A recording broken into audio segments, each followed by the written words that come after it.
Hello everyone, welcome to my channel भी पाठ चलें। आज के वीडियो में हम लोग देखेंगे कि 71st बीपीएससी के लिए बजट कैसे पढ़ना है, बजट में क्या-क्या पढ़ना है। बजट 2025-26 को आज हम लोग देखेंगे और इकोनॉमिक सर्वे 2024-25 को ही इसी वीडियो में कवर करेंगे। एक बात याद रखेंगे, बजट और इकोनॉमिक सर्वे आने वाले 71st बीपीएससी के लिए बहुत ही इम्पोर्टेंस रखता है।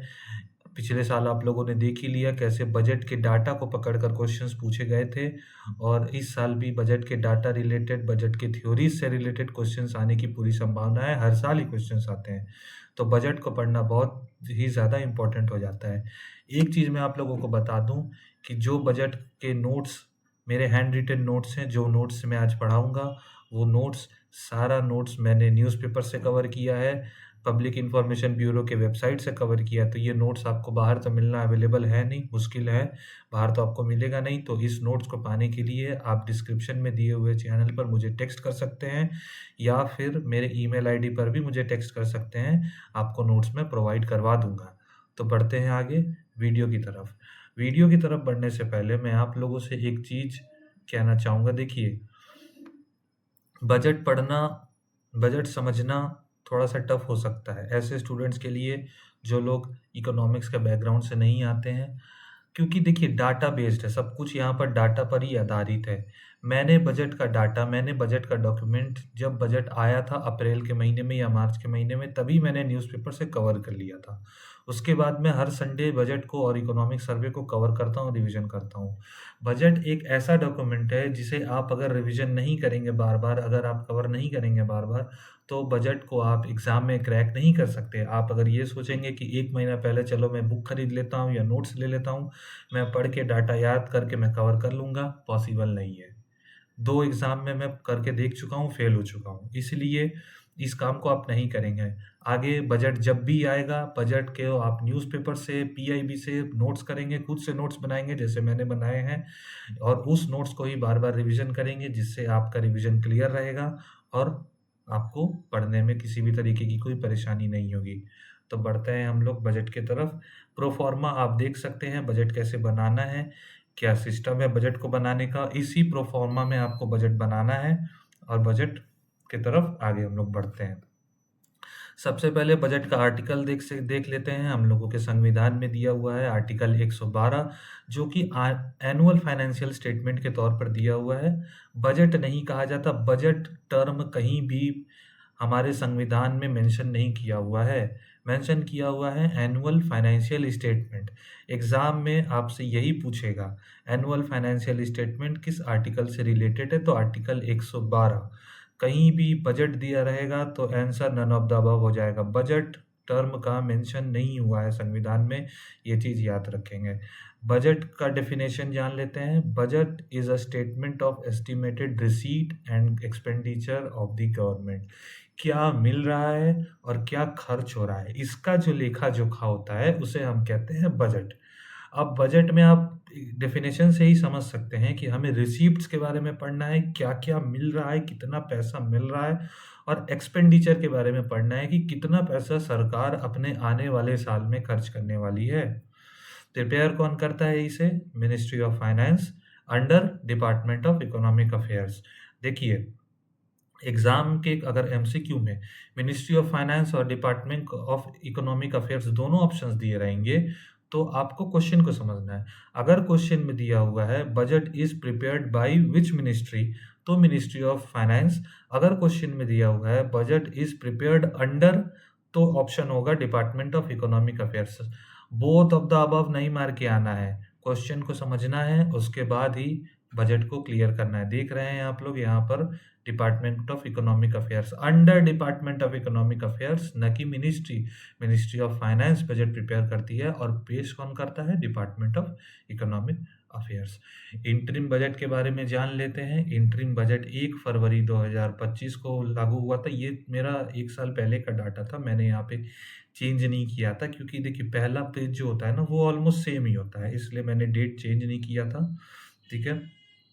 उस साल जनरल इलेक्शंस थे, तो देखिए इससे भी क्वेश्चन आ सकता है कि इंटरिम बजट किस तारीख को पेश हुई थी, तो आपको जान लेना है कि 1 फरवरी 2024 को पेश हुई थी। इंटरिम बजट जो है शॉर्ट टर्म फाइनेंशियल प्लान होता है, थोड़े समय के लिए होता है, जब तक हम लोगों का इलेक्शन नहीं हो जाता तब तक के लिए भारत के बजट को संभालने के लिए इंटरिम बजट पेश किया जाता है, इसीलिए इसे शॉर्ट टर्म फाइनेंशियल प्लान कहते हैं। वोट ऑन अकाउंट पास होता है, पार्लियामेंट में वोट ऑन अकाउंट पास होता है, जिसके हिसाब से हम ये जान लेते हैं कि गवर्नमेंट को आने वाले समय में जब तक इलेक्शन नहीं हो जाता तब तक क्या खर्च करने हैं, जैसे कि सैलरीज हो गए, जो भी खर्चे हमारे बनते हैं वो कैसे खर्च करने हैं वो वोट ऑन अकाउंट में ही तय हो जाता है। इंटरिम बजट का संविधान में कोई प्रोविजन नहीं है। अगर इंटरिम बजट से रिलेटेड कोई आर्टिकल पूछ लेता है तो आप लोगों को याद रखना है कि नन ऑफ द अबव ही ऑप्शन होगा। बजट के दो हिस्से होते हैं, आप लोग डॉक्यूमेंट में देख सकते हैं, ये है रेवेन्यू बजट और ये है कैपिटल बजट। अब रेवेन्यू बजट में क्या क्या आता है? रेवेन्यू बजट में आता है tax and non tax revenue received. ठीक है, tax and non tax revenue received का एक कॉलम बना लेंगे कि नॉन टैक्स रेवेन्यू रिसीप्ट्स में कौन कौन सी चीज़ें आती हैं और टैक्स रेवेन्यू में कौन कौन सी चीज़ें आती हैं। देखिए, टैक्स रेवेन्यू में आपका इनकम टैक्स हो गया, एक्साइज ड्यूटी लिखा हुआ है यहाँ पर आप स्क्रीन में देख सकते हैं, income tax, excise duty, customs और एफबीटी। नॉन टैक्स रेवेन्यू में आपका डिविडेंड आ जाता है, फीस एंड फाइन्स आ जाता है, बहुत सारी चीज़ें हैं जो कि नॉन टैक्स रेवेन्यू रिसीप्ट्स में आती हैं। देखिए, हर एक चीज़ उतार कर लिखना नहीं संभव है, कुछ-कुछ आपको खुद से भी दिमाग लगाकर करना होगा। जब मैंने नोट्स बनाया था तो मैंने अलग से स्टिकी नोट्स पर टैक्स रेवेन्यू और नॉन टैक्स रेवेन्यू को लिख कर दीवार में लगा कर रखा है। जब पढ़ता हूँ आँख से नज़र लगती रहती है तो रिविज़न होते रहता है। तो आपको एक छोटा स्टिकी नोट्स बनाकर अपने सामने लगा लेना है, आपको ये हर समय दिखता रहेगा कि टैक्स रिसिप्ट्स और नॉन टैक्स रेवेन्यू रिसिप्ट कौन-कौन से होते हैं। सीधे क्वेश्चंस एग्ज़ाम में आते हैं कि बताइए इनमें से कौन-सा टैक्स रिसिप्ट है, बताइए इनमें से कौन-सा नॉन टैक्स रेवेन्यू रिसिप्ट है। तो ये आपको पता होना बहुत ज़रूरी है। और रेवेन्यू एक्सपेंडिचर ऑफ गवर्नमेंट, खर्चे क्या-क्या बनने वाले हैं, रेवेन्यू सरकार की जो रेवेन्यू आ रही है उससे कौन-कौन से खर्चे बनने वाले हैं, वो भी रेवेन्यू बजट में पढ़ेंगे। कैपिटल बजट देख लेते हैं। कैपिटल बजट में कैपिटल रिसीप्ट्स और पेमेंट ऑफ द गवर्नमेंट, क्या-क्या हम लोगों को कैपिटल से, जो हमारे देश के कैपिटल एसेट्स हैं, उनसे क्या-क्या हम लोग अर्न कर रहे हैं और पेमेंट क्या-क्या हो रहे हैं गवर्नमेंट को कौन-कौन से पेमेंट रिसीव्ड हो रहे हैं, इनके बारे में कैपिटल बजट पढ़ेंगे। 2 हिस्से होते हैं बजट के, पहले हिस्से में होता है मैक्रो इकोनॉमिक पार्ट, जिसमें हम लोग वेरियस स्कीम्स के बारे में पढ़ते हैं, अलग-अलग स्कीम्स के बारे में पढ़ेंगे, अलग-अलग प्रायोरिटीज़ के बारे में पढ़ेंगे, गवर्नमेंट के अनाउंसमेंट्स के बारे में पढ़ लेंगे, एलोकेशन के बारे में पढ़ेंगे और सेक्टोरियल वाइज़ भी हम लोग पढ़ेंगे। पार्ट बी में हम लोग फाइनेंस बिल के बारे में पढ़ते हैं और टैक्स प्रपोजल, जीएसटी, इन सब से रिलेटेड डॉक्यूमेंट्स जो होते हैं वो पार्ट बी में आते हैं। याद रखेंगे, पार्ट ए में मैक्रो इकोनॉमिक पार्ट होता है, गवर्नमेंट के स्कीम्स आपको उसमें मिलेंगे, प्रायोरिटीज़ मिलेंगे, अनाउंसमेंट्स मिलेंगे, एलोकेशन और सेक्टोरियल रिलेटेड आपको सारा डाटा मिलेगा। और पार्ट बी में आपको टैक्स रिलेटेड डाटा मिलेगा, क्योंकि ये फाइनेंस बिल से रिलेटेड होता है। टैक्सेशन में क्या-क्या रिवीजन हुए हैं, टैक्सेशन स्ट्रक्चर में क्या-क्या रिवीजन हुए हैं, जीएसटी में क्या-क्या रिवीजन हुए हैं, वो सारा आपको पार्ट बी में मिलेगा। बढ़ते हैं आगे। आगे देख सकते हैं आप लोग डॉक्यूमेंट्स कौन-कौन से होते हैं बजट के। पहला तो मैं आपको बता ही चुका हूँ, एनुअल फाइनेंशियल स्टेटमेंट आर्टिकल 112। उसके बाद आप देख सकते हैं डिमांड फॉर ग्रांट्स आर्टिकल 113। देखिए, इसे आर्टिकल वाइज आपको याद कर लेना है। क्वेश्चन सीधे आपसे पूछेगा, what are the major budget documents, इनमें से कौन सा मेजर बजट डॉक्यूमेंट है। 4 ऑप्शन दे देगा, कोई एक ऑप्शन उल्टा दे देगा या कोई 3 ऑप्शन उल्टा रहेगा, एक सही रहेगा, उसमें से आपको सही करना है। तो ये 3 जो आप देख रहे हैं, ये 3 मेजर बजट डॉक्यूमेंट है जो पॉलिटी से रिलेटेड है। आर्टिकल 110 जो कि हम लोग का फाइनेंस बिल है, आर्टिकल 112 एनुअल फाइनेंशियल स्टेटमेंट है और डिमांड फॉर ग्रांट्स आर्टिकल 113 है। Fiscal policy statement under FRBM act 2003, financial responsibility and budget management act 2003। FRBM का फुल फॉर्म क्या है? Financial responsibility and budget management. सीधे पूछ देगा एग्जाम में, तो आपको याद रखना है फुल फॉर्म, जिसमें मैक्रो इकोनॉमिक फ्रेमवर्क स्टेटमेंट। इस चीज़ को आपको ज़्यादा जानने की ज़रूरत नहीं है, इस चीज़ के बारे में कुछ ज़्यादा एग्जाम में पूछता नहीं है। अदर डॉक्यूमेंट्स देख लेते हैं। एक्सपेंडिचर बजट, क्या क्या खर्चे होने वाले हैं। रिसीट बजट, क्या क्या कमाई होने वाली है। एक्सपेंडिचर का प्रोफाइल क्या है, यानी कहाँ कहाँ खर्चे होने वाले हैं। बजट का एक हम लोग ग्लैंस देखेंगे, क्या क्या होने वाले हैं। फाइनेंस बिल के प्रोविजंस को देखेंगे कि टैक्स स्ट्रक्चर में क्या क्या नए प्रोविजंस आए हैं, कौन कौन से प्रोविजंस रिवाइज्ड हुए हैं। आउटपुट देखेंगे हम लोग कि क्या आउटपुट हो रहा है बजट का, और की फीचर्स भी समझेंगे बजट का। अब देख लेते हैं कि पार्लियामेंट में प्रोसेस क्या होता है बजट का।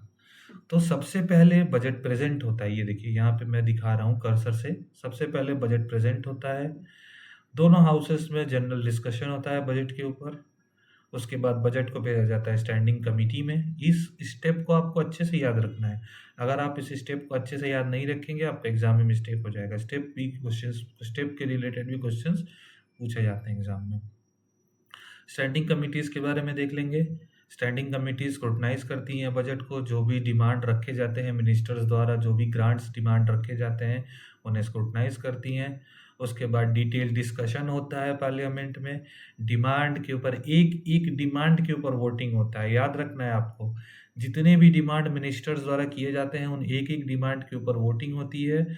जब सारी वोटिंग कंप्लीट हो जाती है उसके बाद अप्रोप्रिएशन और फाइनेंस बिल के थ्रू बजट को पास किया जाता है। इस साल का थीम है बजट का सबका विकास। आप देख सकते हैं स्क्रीन पे, सबका विकास इस साल का थीम है। हिस्ट्री आप लोग पढ़ लेंगे, ये सारा हिस्ट्री दिया हुआ है बजट के बारे में, ये ज़्यादा मैं एक्सप्लेन नहीं करूँगा। कुछ एक्सप्लेन करने लायक इसमें है नहीं, सीधा फैक्चुअल डाटा है, आपको बजट का हिस्ट्री पढ़ लेना है। ये जो नेक्स्ट डॉक्यूमेंट है ये आपके लिए बहुत इंपॉर्टेंट है। यहाँ आप देखेंगे कि रेवेन्यू रिसीप्ट और कैपिटल रिसीप्ट क्या है गवर्नमेंट का, रेवेन्यू एक्सपेंडिचर और कैपिटल एक्सपेंडिचर क्या है। तो जैसा कि आप लोग देख रहे हैं यहाँ बजट एस्टिमेट लिखा हुआ है 2024-25 का 31.3 लाख करोड़। इसके ऊपर आपको ध्यान नहीं देना है, ठीक है। आपको बजट एस्टिमेट 24-25 नहीं ध्यान देना है, आपको रिवाइज्ड एस्टिमेट 24-25 नहीं ध्यान देना है, ठीक है। आप पढ़ने को पढ़ सकते हैं पर उससे ध्यान ज़्यादा नहीं देना है। बजट एस्टिमेट और रिवाइज एस्टिमेट 24-25 नहीं ध्यान देना है। हाँ, budget estimate 25-26 34.2 lakh crore. Budget estimate 25-26 34.2 lakh crore है। कैपिटल रिसीप्ट की तरफ बढ़ते हैं। बजट एस्टिमेट और रिवाइज एस्टिमेट 2024-25 को छोड़ देना है। 2025-26 का बजट एस्टिमेट है, कैपिटल रिसीप्ट बजट एस्टिमेट है 16.4 लाख करोड़। कितना है? 16.4 लाख करोड़ इस बार कैपिटल रिसीप्ट है बजट एस्टिमेट्स का 25-26 का, ठीक है। अब यहाँ पर आप देख सकते हैं कि 11.1% हायर देन रिवाइज एस्टिमेट। ये जो 2024-25 का डाटा है इसके मुकाबले 2025-26 में 11 higher data, 11 higher amount, 11.1% higher amount रखा गया है। पिछले बार के रिवाइज एस्टिमेट से इस बार का जो बजट एस्टिमेट्स पेश हुआ है वो पिछले बार से 11.1% हायर है। आप लोग इस चीज़ को जरूर याद रखेंगे, सीधे एग्जाम में पूछ देगा। तो याद रखेंगे कि पिछले बार के 2024-25 के रिवाइज एस्टिमेट से इस बार का बजट एस्टिमेट 11.1% हायर है। इस चीज़ को याद रखेंगे। बढ़ते हैं एक्सपेंडिचर की तरफ। तो एक्सपेंडिचर में भी आपको बजट एस्टिमेट और रिवाइज एस्टिमेट 2024-25 को नहीं पढ़ना है। देख लेते हैं रेवेन्यू एक्सपेंडिचर। तो इस बार का रेवेन्यू एक्सपेंडिचर बजट एस्टिमेट का है 39.4 लाख करोड़, 39.4 लाख करोड़ इस बार बजट एस्टिमेट है, जो कि 39.4 लाख करोड़ बजट एस्टिमेट है। और कैपिटल एक्सपेंडिचर है 11.21 लाख करोड़ 2025-26 का। पिछले बार से, पिछले रिवाइज एस्टिमेट से 7.4% की बढ़ोतरी हुई है, increase of 7% over revise estimates 2024-25, ठीक है। फिस्कल डेफिसिट देख लेते हैं। फिस्कल डेफिसिट इस बार का एस्टिमेटेड है 4.4%। पिछले बार का एस्टिमेटेड था 4.8%, इस बार का एस्टिमेटेड है 4.4%। रेवेन्यू डेफिसिट पिछले बार का 2024-25 एस्टिमेटेड है 1.9% और बजट एस्टिमेट है 1.5%। आप जब भी बजट का डाटा बनाएंगे, आप देख रहे हैं मैंने कैसे डाटा प्रिपेयर कर रखा है, ऐसी ही प्रोफार्मा में आपको डाटा प्रिपेयर करना है। अगर आप इस प्रोफार्मा में डाटा प्रिपेयर कर सकते हैं तो मैं आपको दावे के साथ कह सकता हूँ एक भी क्वेश्चन आपका नहीं छूटेगा एग्जाम से। लेकिन अगर आप रट रहे हैं, सिर्फ किताब खरीद के ला रहे हैं, उसको रट के सोच रहे हैं हो जाएगा, नहीं पॉसिबल है। मिस्टेक कहीं ना कहीं हो जाएगा, पॉइंट्स में मिस्टेक होता है, 1.9, 1%, 1.8 इसमें मिस्टेक होता है। तो याद रखेंगे, खुद से अपने हाथ से डाटा क्रिएट करना है, ना कि किसी किताब से आधारित होना है। इफेक्टिव रेवेन्यू डेफिसिट देख लेते हैं। पिछले साल का 1.3 था, इस साल बजट एस्टिमेट रखा गया है 0.8। और प्राइमरी डेफिसिट देख लेते हैं, 1.01% है पिछले साल का, और इस साल का बजट एस्टिमेट रखा गया है 0.3%। तो कहीं ना कहीं इन चारों डेफिसिट्स के क्रम को देखकर हम लोग ये समझ सकते हैं कि सरकार का जो डेफिसिट होता है, जो सरकार के रेवेन्यू और एक्सपेंडिचर में एक डेफिसिट होता है, वो धीरे धीरे कम हो रहा है। एक डेफिसिट का जो रेंज होता है कि हमारी कमाई कम है पर खर्चे ज़्यादा है, वो जो डेफिसिट का एक रेंज है वो धीरे धीरे कम हो रहा है। तो आपको याद रखना है, किसी भी साल से आने वाले साल में डेफिसिट कम हो रहा है। एग्जाम में देख कर ऑप्शन को क्लिक करेंगे, गलत नहीं करेंगे। पढ़ते हैं आगे। तो अब जानेंगे कि पैसा आता कहाँ से है और पैसा जाएगा कहाँ। पैसा आ कहाँ से रहा है, पैसा जाएगा कहाँ। ठीक है, तो सबसे पहले देख लेते हैं पैसा आ कहाँ से रहा है। बोरोइंग एंड अदर लायबिलिटीज से। ठीक है, उधार बाकी जो हम लोग करते हैं, उधार बाकी जो सरकार करती है, वहाँ से पैसा आ रहा है 24%। इनकम टैक्स है 22%। उसके बाद जीएसटी एंड अदर टैक्सेस है 18%। कॉरपोरेशन टैक्स है 17%। याद रखेंगे, अच्छे से याद करेंगे। बोरोइंग एंड अदर लायबिलिटीज है 24%। इनकम टैक्स है 22%। जीएसटी एंड अदर टैक्सेस है 18%। कॉरपोरेशन टैक्स है 17%। उसके बाद रेंज वाइज याद करेंगे, ऊपर से नीचे की तरफ बढ़ेंगे। Non tax received 9%। Union excise duty 5%। Customs 4% और नॉन डेट कैपिटल रिसीव्ड 1%। ऊपर से नीचे की तरफ बढ़ेंगे, आपको याद अच्छे से रहेगा। Borrowing and other liability 24%। Income tax 22%। Non tax received 9%। Income tax 22%। GST and other taxes 18%। Corporation tax 17%। आपका non tax receipt 9%। Excise duty 5%। Custom 4% और नॉन डेट कैपिटल रिसीट जो कि है 1%। ठीक है, देख लेते हैं पैसा जा कहाँ रहा है। खर्चा कहाँ कर रही है सरकार। खर्चा तो बहुत करती है कहने के लिए, पर खर्चा असल में सरकार करती कितना है वो विकास में दिख जाता है। तो देख लेते हैं कि खर्चा हो कहाँ रहा है। तो state share of taxes and duties, जितने भी शेयर जो सेंट्रल गवर्नमेंट अपने तरफ से शेयर देती है टैक्सेस एंड ड्यूटीज में स्टेट्स को, वो जा रहा है 22%। इंटरेस्ट पेमेंट, जितना लोन सरकार लेती है, जिन लोन्स को हम लोग यहाँ बोरोइंग एंड अदर लायबिलिटीज में देख चुके हैं, उन लोन्स में जो इंटरेस्ट देते हैं वो है 20%।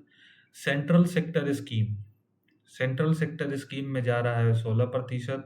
उसके बाद डिफेंस में जा रहा है 8%। सेंट्रली स्पॉन्सर्ड स्कीम में जा रहा है 8%। फाइनेंस कमीशन को जाता है 8%। सब्सिडीज में जा रहा है 6%। अदर एक्सपेंडिचर बाकी खर्चे 8% हैं। पेंशन 4% है।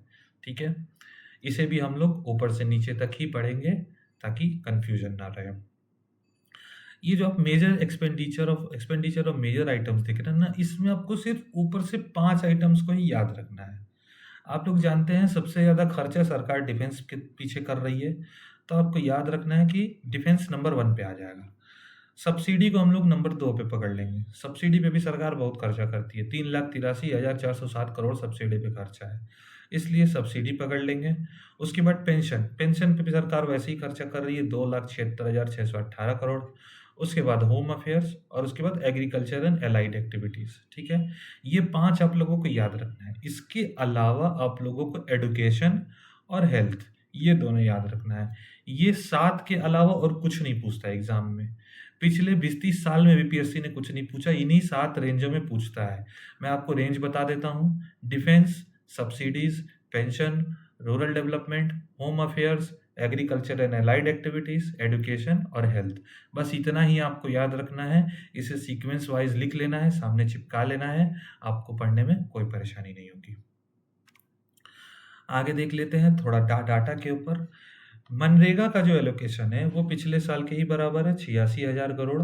और पीएम किसान का भी एलोकेशन सेम है, 63,500 करोड़।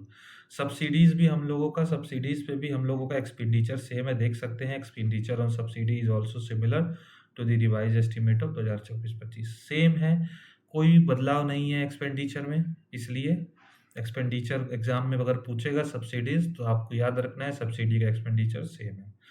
एस्टेब्लिशमेंट एक्सपेंडिचर जो कि पेंशन है, सैलरी है, ये सब हम लोग एस्टेब्लिशमेंट एक्सपेंडिचर में पकड़ते हैं, 3% से बढ़ा है, increase by 3% over revise estimate. ठीक है, पिछले साल से 3% बढ़ा है इस साल, पेंशन और सैलरी में 3% को बढ़ाया गया है, जिसका असर आपको दिख रहा है।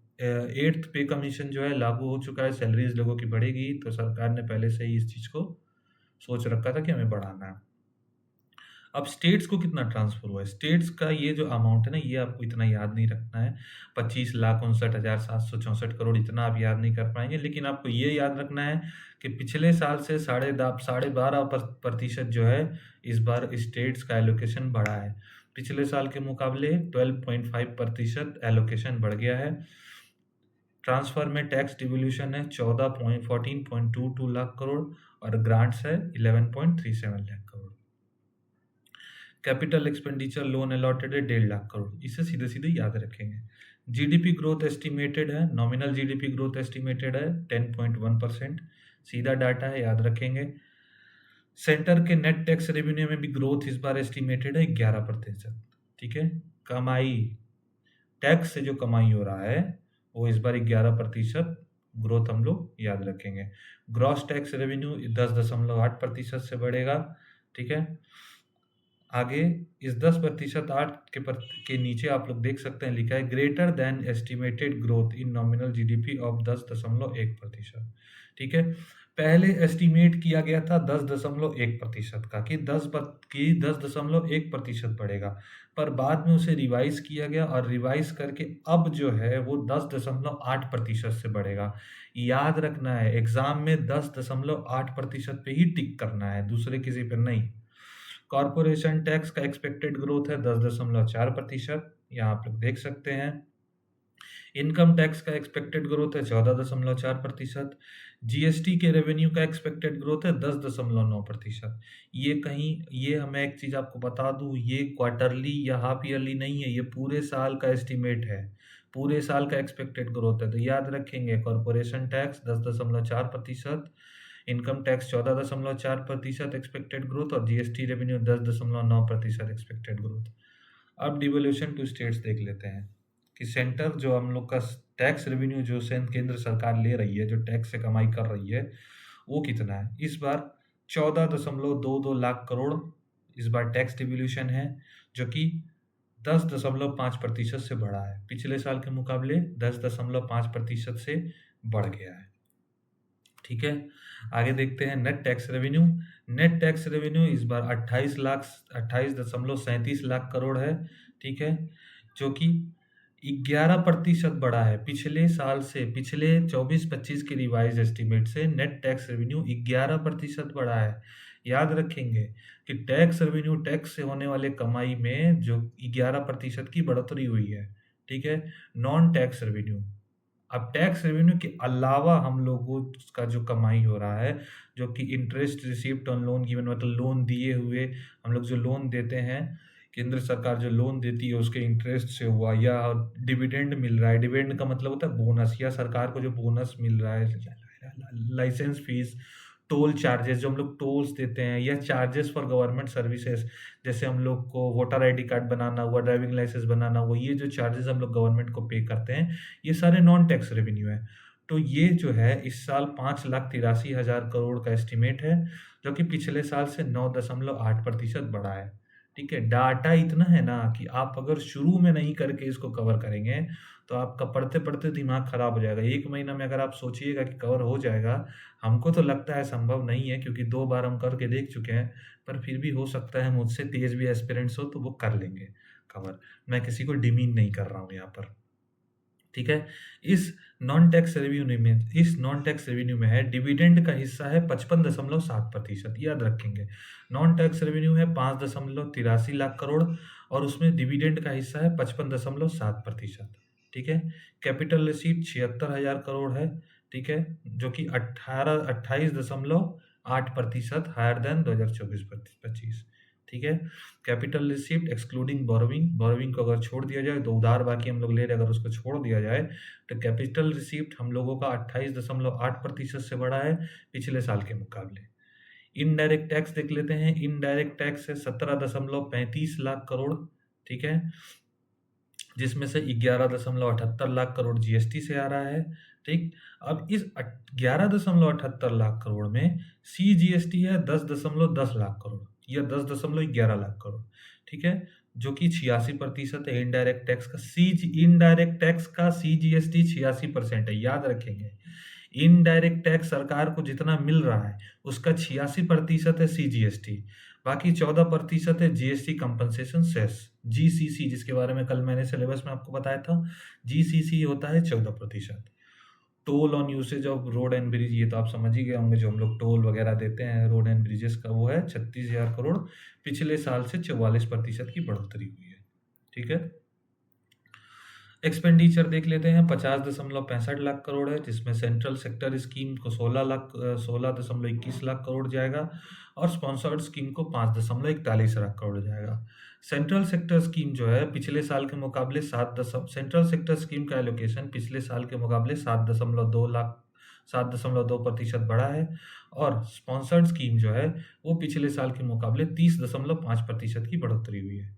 पेंशन 2,76,000 करोड़ है, जो कि 0.6% हायर है 2024-25 से, 0.6% हायर है 2024-25 से, यानी इस बार 0.6% की बढ़ोतरी हुई है। इंटरेस्ट पेमेंट, जो हम लोग इंटरेस्ट पेमेंट कर रहे हैं वो कितना है, 2,76,338, जो उधार बाकी हम लोग ले रहे हैं उसके लिए इंटरेस्ट भी तो देना होगा। जैसे मोबाइल खरीदते हैं, लैपटॉप खरीदते हैं, ईएमआई देते हैं, वैसे सरकार उधार लेगी तो लोन तो देना होगा। ऐसा थोड़ी है कि भाई आप सरकार में बैठे हैं तो आप कुछ भी करेंगे नहीं, लोन ले रहे हैं तो लोन चुकाना है। तो लोन जो हम लोगों को चुकाना है, इंटरेस्ट जो हम लोग को चुकाना है, वो कुल खर्चे का 25.2% है।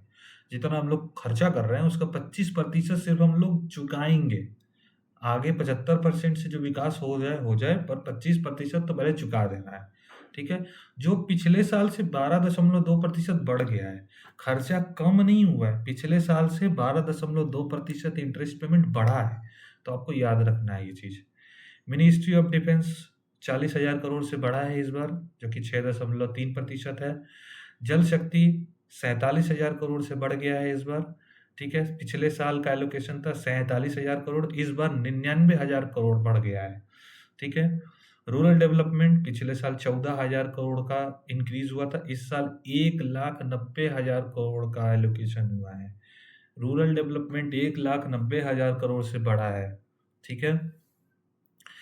कम्युनिकेशन में बजट डिक्रीज हो गया है, ठीक है। कम्युनिकेशन में मिनिस्ट्री को इस बार बजट डिक्रीज करना पड़ा due to allocation towards capital infusion in BSNL. BSNL का आप लोग बहुत न्यूज़ सुन रहे होंगे कि बीएसएनएल स्टारलिंक के साथ प्रोजेक्ट शुरू करने वाला है, 5G प्रोजेक्ट होगा, हम लोगों को सिम नहीं लगाने पड़ेंगे फ़ोन में, हम लोग ऐसे ही फ़ोन यूज़ कर सकेंगे। तो उसमें जो खर्चा कर रही है सरकार, इसलिए इस बार कम्युनिकेशन में बजट कम है। सब्सिडी आप लोग देख चुके हैं पहले ही, 4,26,000 करोड़ है। फूड सब्सिडी जिसमें है 2,03,000 करोड़, ठीक है। और फर्टिलाइजर सब्सिडी है 1,67,000 करोड़, जो कि टोटल सब्सिडी का 87% है। फूड और फर्टिलाइजर सब्सिडी मिलाकर कुल सब्सिडी का 87% है, याद रखेंगे ये चीज़। एलपीजी सब्सिडी 3% बढ़ गया है, ठीक है। 3% आपको पैसा कम देना होगा, सब्सिडी आपको 3% ज़्यादा मिलेगा। प्रधानमंत्री Awas Yojana urban and rural में इस बार 78,000 करोड़ की बढ़ोतरी हुई है, 78,000 करोड़ बढ़ा है, जो कि 6.4% पिछले साल से अधिक है। देख लेते हैं जल जीवन मिशन, 67,000 करोड़ की बढ़ोतरी हुई है।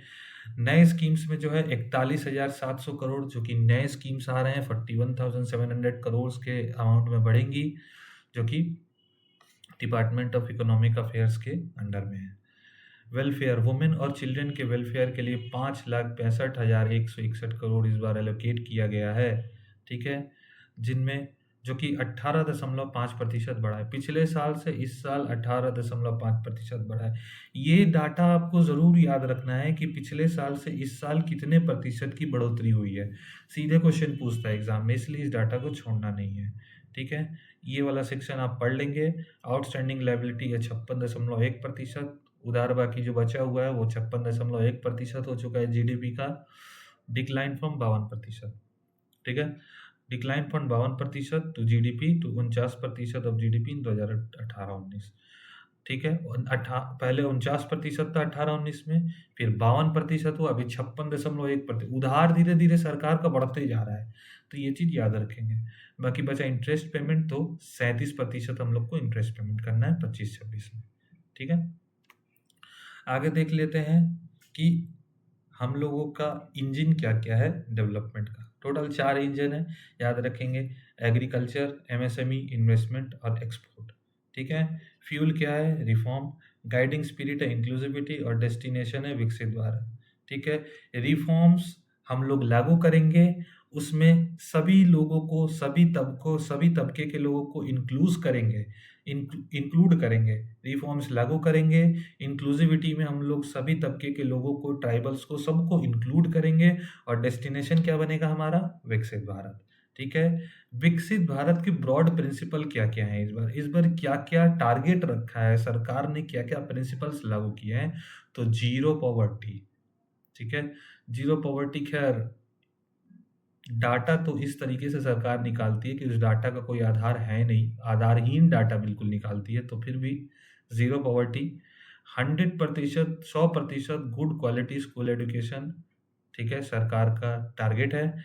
Access to high quality affordable and comprehensive health care, ठीक है? High quality comprehensive health care देना है। 100% skilled labour and meaningful employment, skill पे काम करना है, लेबर्स के स्किल को बढ़ाना है। 70% women in economic activities, women का पार्टिसिपेशन इंश्योर करना है कि 70% कम से कम पार्टिसिपेशन हो जाए।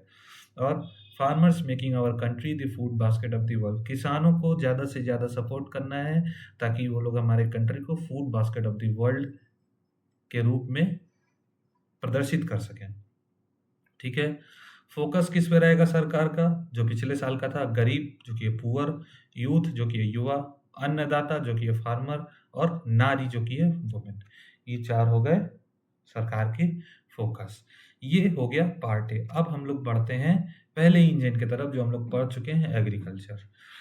सबसे पहला इसमें अनाउंसमेंट सरकार ने किया है प्रधानमंत्री धन धान्य कृषि योजना, ठीक है? जो कि डेवलपिंग एग्री डिस्ट्रिक्ट प्रोग्राम के अंतर्गत आता है, ठीक? हम लोगों ने पहले ब्लॉक डेवलपमेंट प्रोग्राम्स देख चुके हैं, हम लोगों ने डिस्ट्रिक्ट डेवलपमेंट प्रोग्राम्स देख चुके हैं। अब हम लोग देखेंगे एग्री डिस्ट्रिक्ट प्रोग्राम, कैसे किसी जिले को एग्रीकल्चर में सबसे उत्तीर्ण बनाना है, सबसे आगे ले जाना है, ठीक है? तो देखिए, अभी जो मैंने बताया आपको, इसका इंस्पिरेशन कहाँ से लिया गया है? एस्पिरेशनल डिस्ट्रिक्ट प्रोग्राम से, ठीक है? एस्पिरेशनल डिस्ट्रिक्ट प्रोग्राम से इसका इंस्पिरेशन लिया गया है। Through the convergence of existing scheme, पिछले सारे स्कीम्स को हम लोग मिलाएंगे, सारे स्कीम्स को, जैसे पीएम किसान योजना, जितने भी सारी योजना है उन्हें हम लोग मिलाएंगे।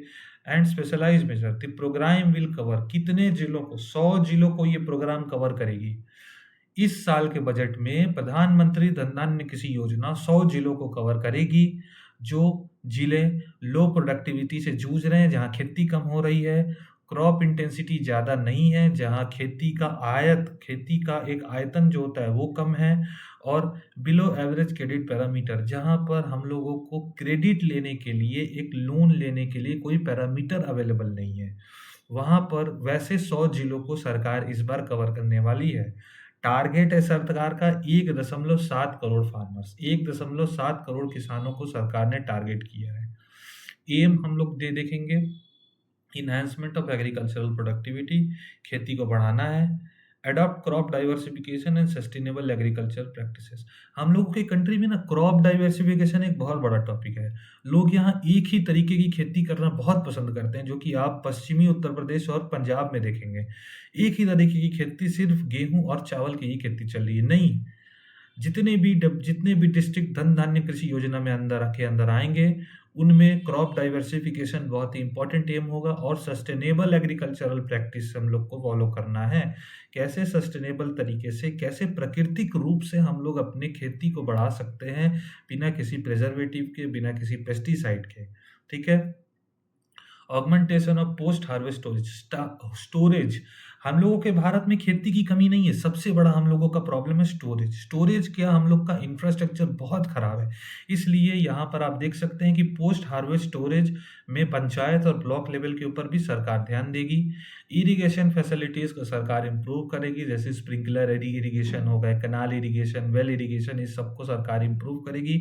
इन पे भी सरकार सब्सिडीज देगी। अगर आप सोलर पंप लगवाते हैं तो उस पे तो आप जानते ही हैं कि प्रधानमंत्री सूर्य घर मुफ्त बिजली योजना, अगर आप उससे भी अगर आप लगवा रहे हैं सोलर पंप, तो उसमें भी आपको पूरा सब्सिडी मिलना है।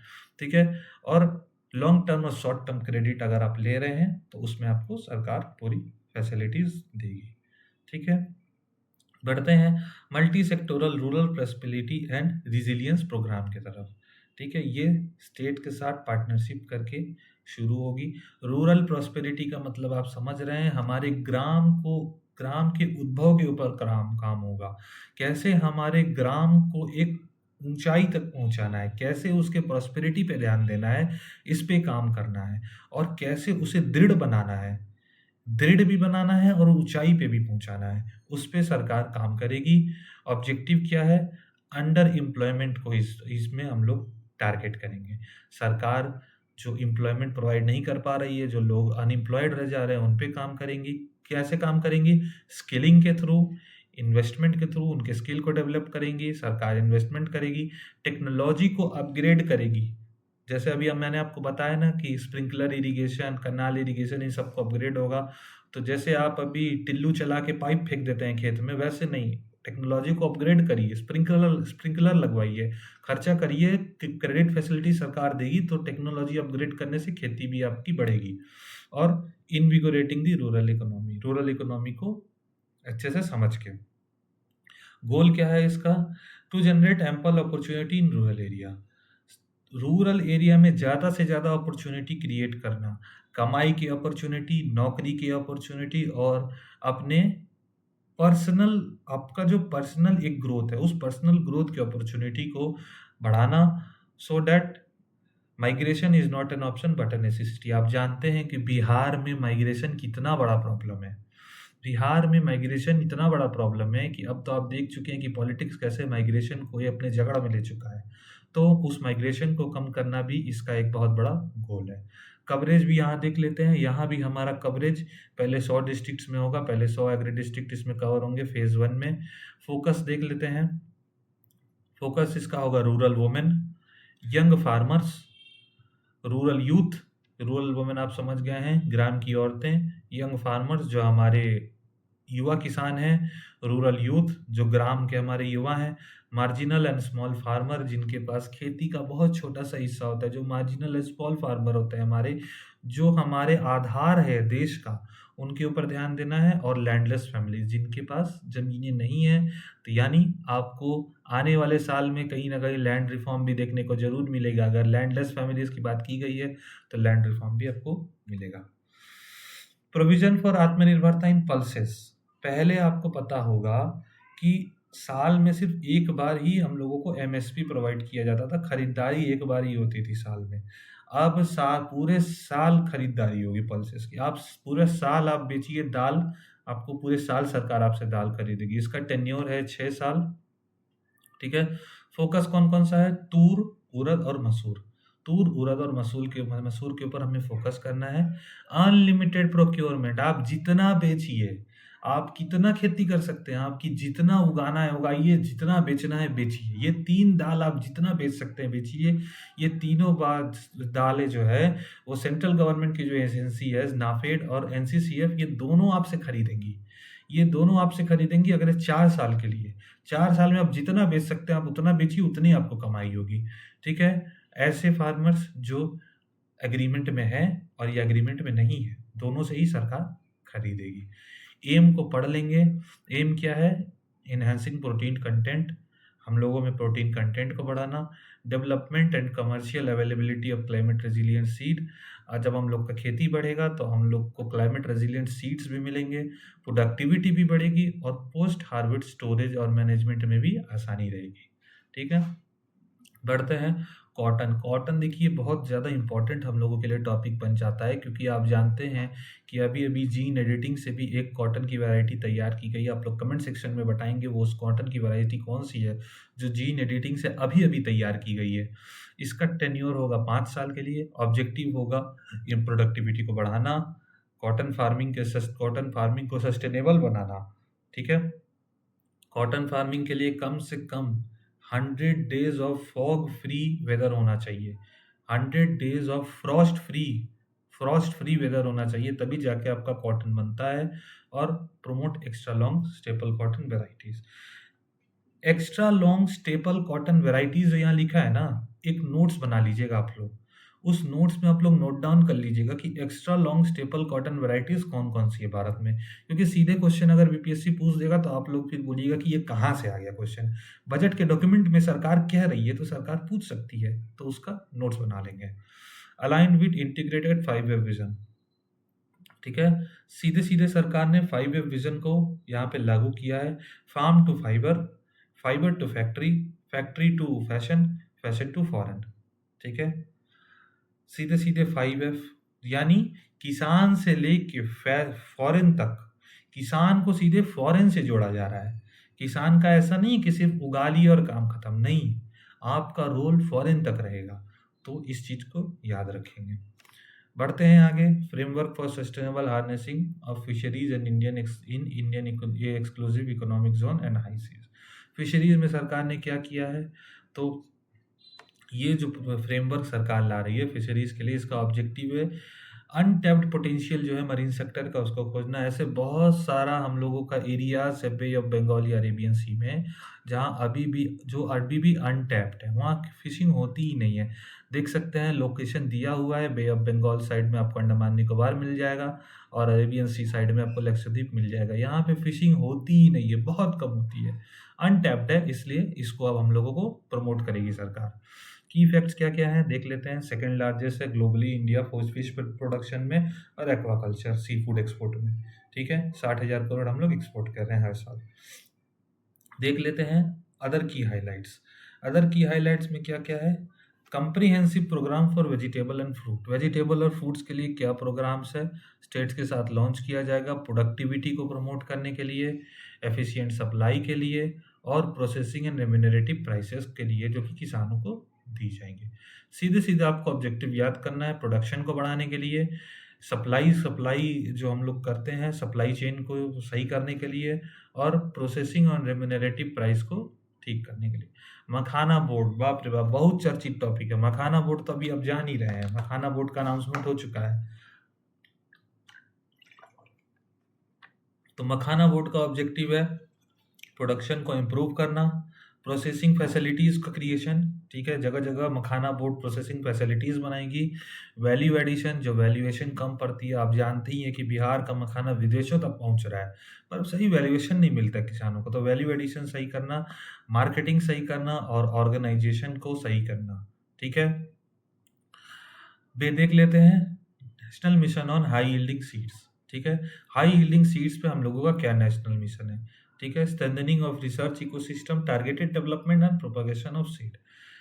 टारगेटेड डेवलपमेंट है, ठीक है, टारगेटेड डेवलपमेंट जब लिख देता है ना कहीं पे, तो आप याद करेंगे, समझ लेंगे कि बहुत ही लिमिटेड नंबर ऑफ सीड्स के ऊपर ही रिसर्च चलेगा, एक लिमिटेड नंबर ऑफ रिसर्च होंगे, ठीक है, और उन लिमिटेड नंबर ऑफ रिसर्च में, सीड्स के रिसर्च में हमें हाई यील्ड को देखना है, पेस्ट रेजिस्टेंस देखना है, कीड़ा नहीं लगना चाहिए, ऐसा सीड बनाना है, और क्लाइमेट रेजिलिएंट, कि थोड़ा मोड़ा सूखा भी अगर किसी साल पड़ जाए तो हम लोग ट्यूबवेल और पंपवेल से चला के उसे उगा सकें, ठीक है।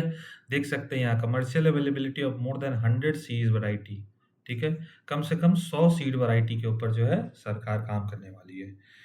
इनहेंस क्रेडिट थ्रू किसान क्रेडिट कार्ड, किसान क्रेडिट कार्ड में जो है आपको क्रेडिट जो है बढ़ेगी, लोन लिमिट जो है बढ़ा दिया गया है, modified interest subvention scheme, MISS कल ही मैंने आपको बताया था, मॉडिफाइड इंटरेस्ट सबवेंशन स्कीम, अच्छे से इसको पढ़ेंगे थ्योरी को कि मॉडिफाइड इंटरेस्ट सबवेंशन स्कीम क्या होता है, इसे पढ़ लेंगे, क्योंकि सीधे सीधे पूछ देगा थ्योरी तो फंस जाइएगा आप लोग। तो लोन अमाउंट को जो है बढ़ा दिया है सरकार ने, 3 लाख से बढ़ाकर जो है 5 लाख कर दिया है थ्रू किसान क्रेडिट कार्ड। मिलेगा तो आपको किसान क्रेडिट कार्ड से ही। जिनके पास किसान क्रेडिट कार्ड है उन्हें ही 3 से 5 लाख रुपया बढ़ाया गया है, मिलेगा। किसान क्रेडिट कार्ड के बारे में भी पढ़ लेंगे कि कौन से साल में जो है लागू हुआ था और अभी कितना टर्म उसका कंप्लीट हुआ है। ठीक है। KCC facilitate short term loan, छोटे समय के लिए लोन देता है और 7.7 crore farmers, fisherman and dairy farmers. सोचिए, भारत के 7.7 करोड़ किसानों को यह जो है फैसिलिटी दी जाती है थ्रू किसान क्रेडिट कार्ड। ठीक है। अमाउंट याद कर रखेंगे, 3 लाख से बढ़कर 5 लाख हो चुका है। ठीक। अब जो है urea plant to be set up at Namrup Assam, एक नया यूरिया प्लांट सेटअप किया जा रहा है आसाम के नामरूप में। पहले 5 यूरिया प्लांट ऑलरेडी सेटअप हो चुके हैं, झारखंड के सिकंदरी में, बिहार के बरौनी में, याद रखेंगे बिहार के बरौनी में है जो है यूरिया प्लांट है, उत्तर प्रदेश के गोरखपुर में, रामागुंडम में और उड़ीसा के तालचेर में। ठीक है। India post complemented by IPPB. ठीक है। रूरल इकोनॉमी, हम लोगों के अभी जो हम लोग क्रेडिट फैसिलिटी पढ़ रहे थे उसमें आईपीपीबी का भी एक बहुत बड़ा रोल अब जो है आने वाला है। ठीक है। पब्लिक लॉजिस्टिक्स ऑर्गेनाइजेशन, विश्वकर्मास के लिए, जो हमारे विश्वकर्मा है, जो हम लोगों का स्किल डेवलपमेंट पे काम कर रहे हैं, जो स्किल्ड लेबर है, स्किल्ड लेबर्स को ही विश्वकर्मास कहा जाता है। उनके ऊपर एंटरप्रेन्योर्स को, जो रूरल एरियाज में जो एंटरप्रेन्योरशिप शुरू कर रहे हैं, वुमेन्स को, सेल्फ हेल्प ग्रुप्स को, एमएसएमईज को और बिजनेसेस को। ठीक है। Support to national cooperative development corporation for its landing operations. Cooperative sector का जो भी लेना देना जो भी है उसे कौन मेंटेन करता है? National cooperative development corporation, NCDC, याद रखेंगे। ठीक है। बढ़ते हैं सेकंड इंजन की तरफ। पहले इंजन में आपको कहीं भी कोई भी डाउट होगा एग्रीकल्चर से रिलेटेड या कोई भी डाउट आपको क्लियर करना होगा, आप कमेंट बॉक्स में मुझे बताएंगे, मैं आपका डाउट क्लियर करवा दूंगा। ठीक है। बीच बीच में मुझे पानी पीना पड़ रहा है क्योंकि क्लास लंबी चल रही है, बोलते बोलते प्यास लग जाती है, तो उस चीज को आप माइंड नहीं करेंगे।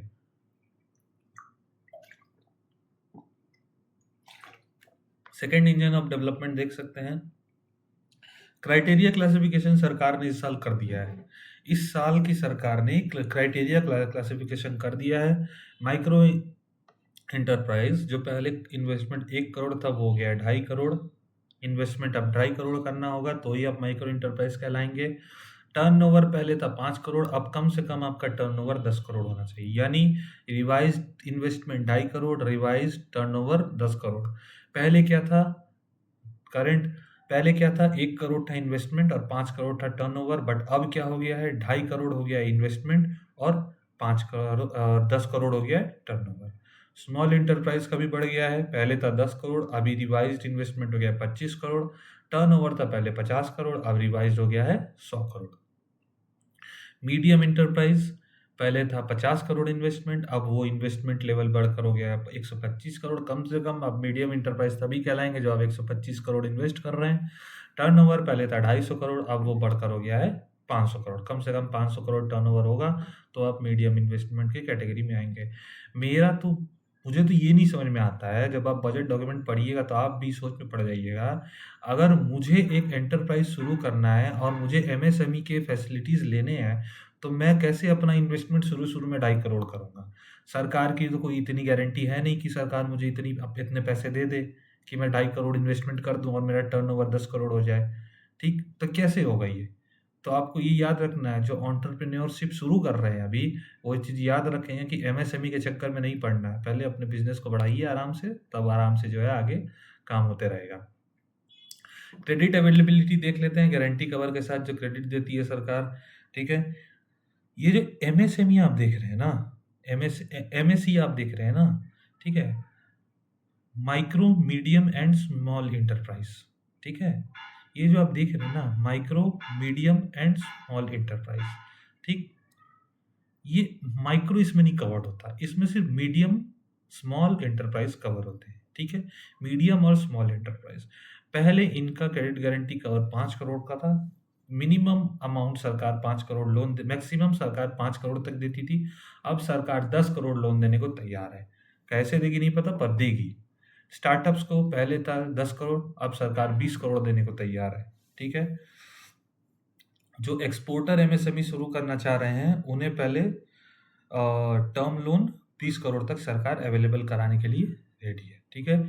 ये जो रिवीजन है एमएसएमई के क्लासिफिकेशन को, इसे अच्छे से आप पढ़ेंगे और आप याद रखेंगे। डॉक्यूमेंट अगर आप चाहिए, अगर आपको डॉक्यूमेंट, तो टेलीग्राम के मेरे चैनल पर @HTTP मिश्रा जी पर आप टेक्स्ट करेंगे या मुझे मेल करेंगे तो मैं आपको डॉक्यूमेंट भेज दूंगा, ठीक है?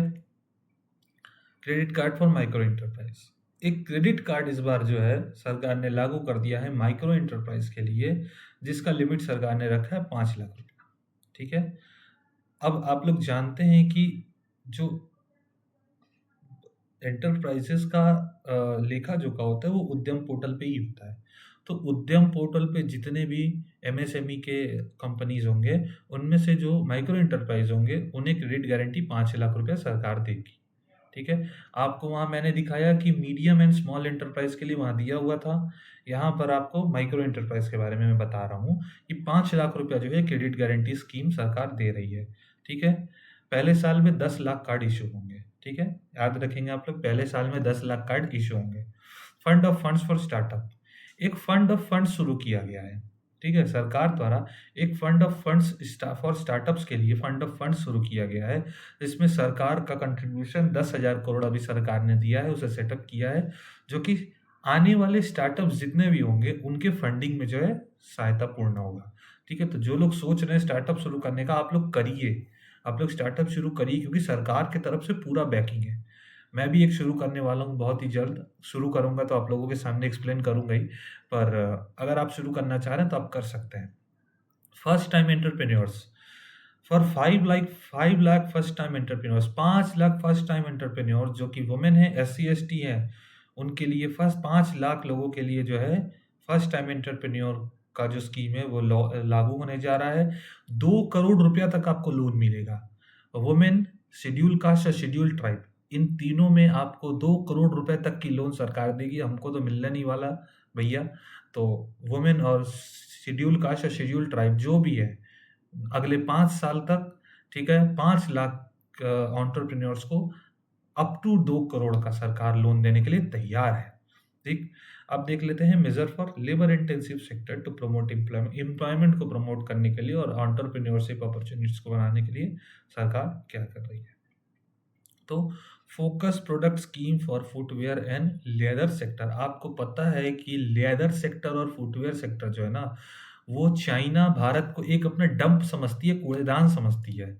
अपना जितना भी फुटवेयर है ना, वो चाइना यहाँ आके डंप करके जाती है। हम लोगों के घर में जितने भी चप्पल हम लोग पहन रहे हैं ना, वो सारा डंप होता है। वो चाइना यहाँ आके डंप करके जाती है। तो उसे कम करने के लिए जो है फुटवेयर सेक्टर के ऊपर सरकार स्पेशली फोकस करने जा रही है, जिससे कि प्रोडक्टिविटी बढ़ेगी, फुटवेयर की क्वालिटी बढ़ेगी और कॉम्पिटिटिवनेस। देखिए मैंने आपको बताया ना अभी कि चाइना का जो डंपिंग पॉलिसी है ना, उसको कम करने के लिए कॉम्पिटिटिवनेस बढ़े, ताकि फुटवेयर और लेदर सेक्टर में फीचर क्या क्या है। To provide support for design capacity जो डिजाइनिंग है। हम लोग तो नाइकी एयर, नाइकी फलाना ढिमकाना के लिए ही पागल रहते हैं कि नाइकी पहनना है। तो उस डिजाइन कैपेसिटी को बढ़ाने के लिए सरकार सपोर्ट करेगी। कंपोनेंट मैन्युफैक्चरिंग के लिए जो कंपोनेंट यूज होते हैं एक शू को बनाने में या एक चप्पल को बनाने में, उसमें और मशीनरी, ठीक है, ये तीनों सरकार आपको हेल्प करेगी। अगर किसी को फुटवेयर सेक्टर शुरू करना है तो डिजाइन कैपेसिटी में भी सरकार आपको सपोर्ट करेगी, कंपोनेंट मैन्युफैक्चरिंग में भी सरकार आपको सपोर्ट करने वाली है, और नॉन लेदर सेक्टर और लेदर फुटवेयर प्रोडक्ट्स में आपको मशीनरी के भी तौर पे सरकार जो है आपको हेल्प करेगी। याद रखना है, focus product scheme for footwear and leather sector, ठीक है। गोल क्या है? Facilitate employment. 22 लाख लोगों को सरकार ने एम्प्लॉयमेंट देने का गोल रखा है। ये जो आप देख रहे हैं स्कीम, फोकस प्रोडक्ट स्कीम, इसमें 22 लाख लोगों को सरकार एम्प्लॉयमेंट देने का गोल रखा है और 4 लाख करोड़ का टर्नओवर जनरेट करने का सरकार ने गोल किया है। 22 लाख लोगों को एम्प्लॉयमेंट देगी सरकार और 4 लाख करोड़ का टर्नओवर जो है सरकार जनरेट करेगी, जिसमें से 1.1 लाख करोड़ टर्नओवर एक्सपोर्ट से सिर्फ होगा। यहाँ आप देख सकते हैं डॉक्यूमेंट में 1.1 लाख करोड़ एक्सपोर्ट जो है एक्सपोर्ट से होगा, ठीक है। Scheme to make India a global hub toys. पूरा चाइना को सत्यानाश कर देना है हम लोग को। आपको याद रखना है कि चाइना किस-किस चीज़ का डंप कर रही है भारत में। चप्पल का, फुटवियर का, चाइना का डंपिंग एरिया है भारत। टॉयज़ के लिए चाइना का डंपिंग एरिया है भारत। इसलिए दोनों को हम लोग इस बार एलिमिनेट कर देंगे। उसके लिए scheme to make India a global hub for toys, ठीक है? डेवलपमेंट ऑफ क्लस्टर्स, जहाँ टॉयज़ बनते हैं, टॉयज़ क्लस्टर्स का डेवलपमेंट, स्किल डेवलपमेंट, ठीक है? मैन्युफैक्चरिंग इकोसिस्टम को हम लोग प्रमोट करेंगे, हाई क्वालिटी टॉयज़ के ऊपर काम करेंगे, यूनिक इनोवेटिव टॉयज़ बनाएँगे। अभी तो आप एआई टॉयज़ भी आ चुके हैं, मार्केट में एआई से रिलेटेड टॉयज़ भी चल रहे हैं। लोग बच्चे एलेक्सा को भी टॉय समझ लेते हैं कि वो भी एक टॉय ही है, उससे ही बात करने लग रहे हैं, तो वो भी एक तरीका का टॉय ही है। और सस्टेनेबल टॉयज़, ठीक है? जो कि हम लोगों के मेक इन इंडिया ब्रांड के साथ रिलीज़ होगी। It builds on the national action plan for toys, ठीक है? पूरा चाइना का हम लोग बैंड बजाने का सोच चुके हैं। एक्सपोर्ट फॉर फूड प्रोसेसिंग, ठीक है? फूड प्रोसेसिंग हम लोग कैसे करेंगे? तो establishment of national institute of food technology, entrepreneurship and management in Bihar, ठीक है? सीधे पूछेगा क्वेश्चन कि national institute of food technology, entrepreneurship and management कहाँ ओपन हो रहा है? तो बिहार में ओपन हो रहा है। It will result in enhance income में आपकी बढ़ोतरी करेगा, किसानों की स्किल डेवलपमेंट में, एंटरप्रेन्योरशिप में भी आपको सहायता करेगा और एम्प्लॉयमेंट अपॉर्चुनिटी भी आपको देगा, ठीक है? देख सकते हैं आप लोग, नाम में ही सीधे-सीधे दिया हुआ है कि फूड टेक्नोलॉजी, ठीक? फूड टेक्नोलॉजी में पढ़ने वालों की स्किलिंग के में डेवलपमेंट होगी। एंटरप्रेन्योरशिप जो लोग शुरू करेंगे, उनके इनकम में एनहांसमेंट होगा, किसानों के इनकम में एनहांसमेंट होगा। और जब मैनेजमेंट की बात करते हैं, तो वहाँ भी एम्प्लॉयमेंट अपॉर्चुनिटीज़ बढ़ेंगी।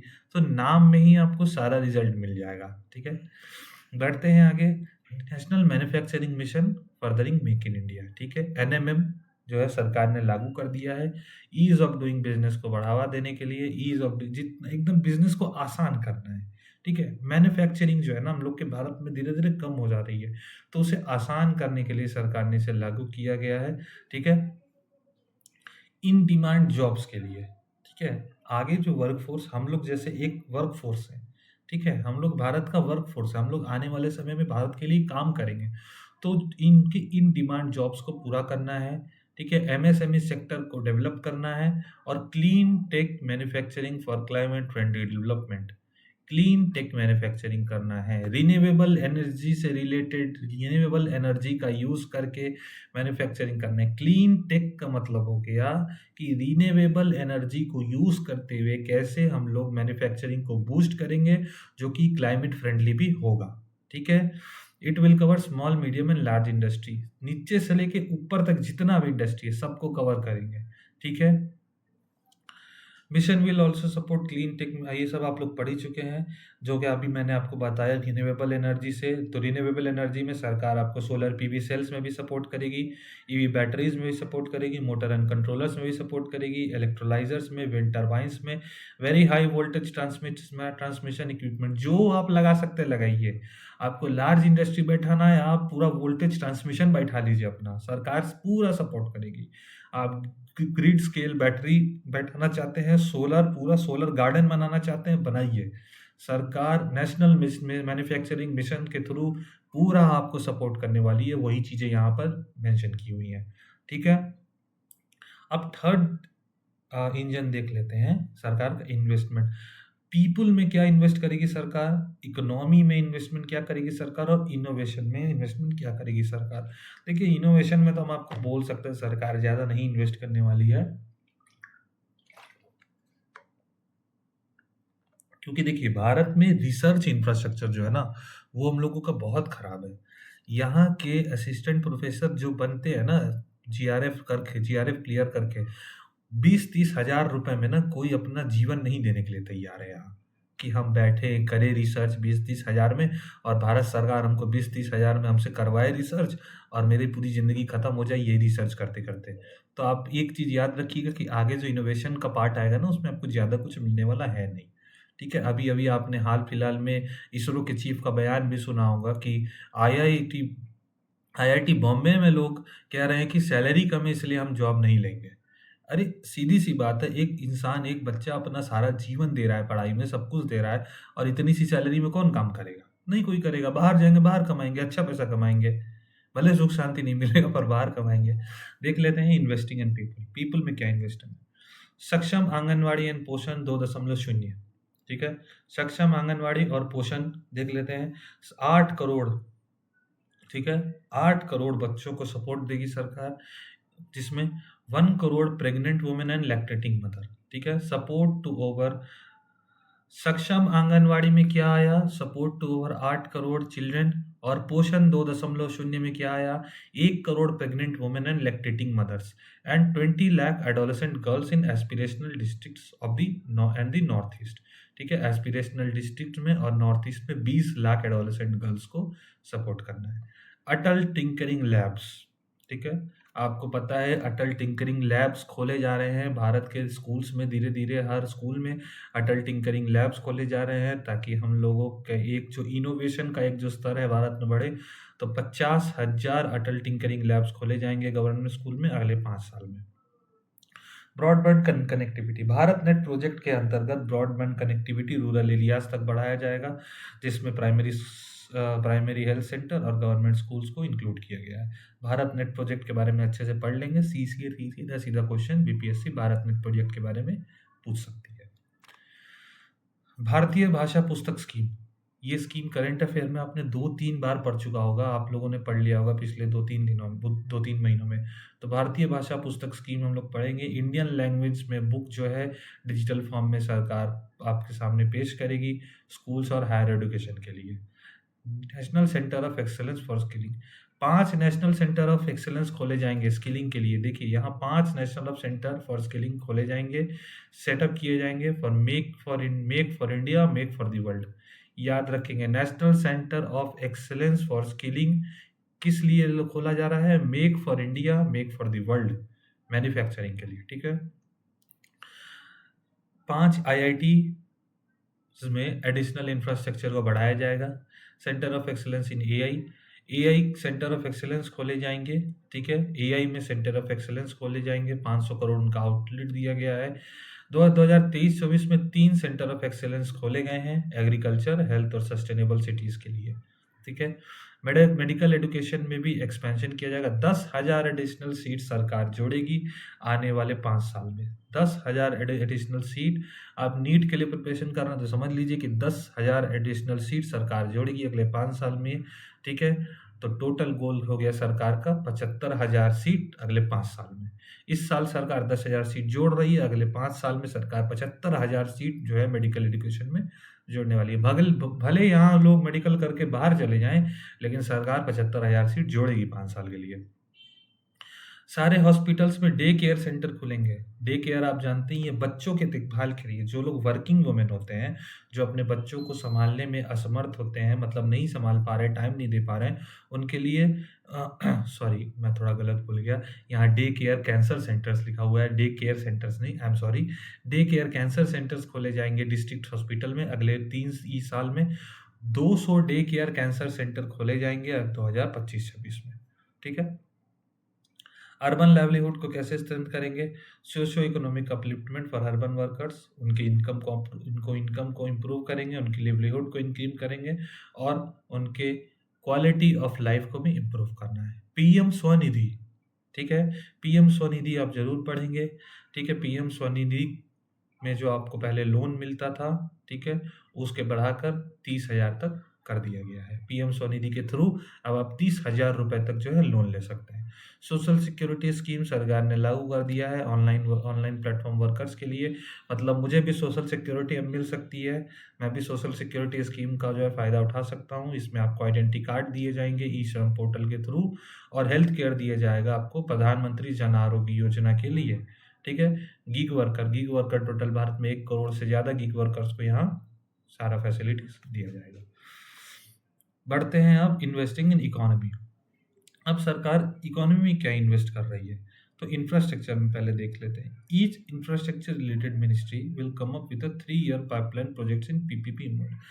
आगे आने वाले 3 साल के लिए जितने भी प्रोजेक्ट्स सरकार अनाउंस करेगी पीपीपी मोड में, वो स्टेट्स के साथ ही अलाइन होके करना है और पीपीपी मोड में करना है, यानी पब्लिक प्राइवेट पार्टनरशिप में करना है, ठीक है?